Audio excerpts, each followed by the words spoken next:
ઉદાની કેમ જો દિલ્હીના કાગરા ફડકે ન બાળું તો ઉદા ચારણની રાજબાઈ નો કહેવાવું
અંબાજી અંબાજી મારી જજાવુંગાજી અંબાજી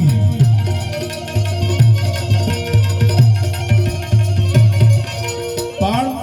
जब आंख से आंख मिली तो दिल खो बैठे कमा भाई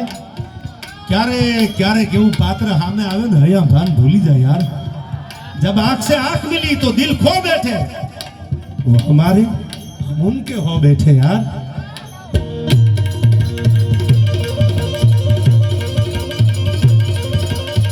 તમને કમો ગમે એટલો ભોળો લાગતો હોય તમે વિડિયો જોયો છે મેં જાહેર પ્રોગ્રામમાં કમાન કીધું મેં તમારે લગ્ન કરવા છે તો મને કે ઈ ધંધો આપણે નથી કરવો યાર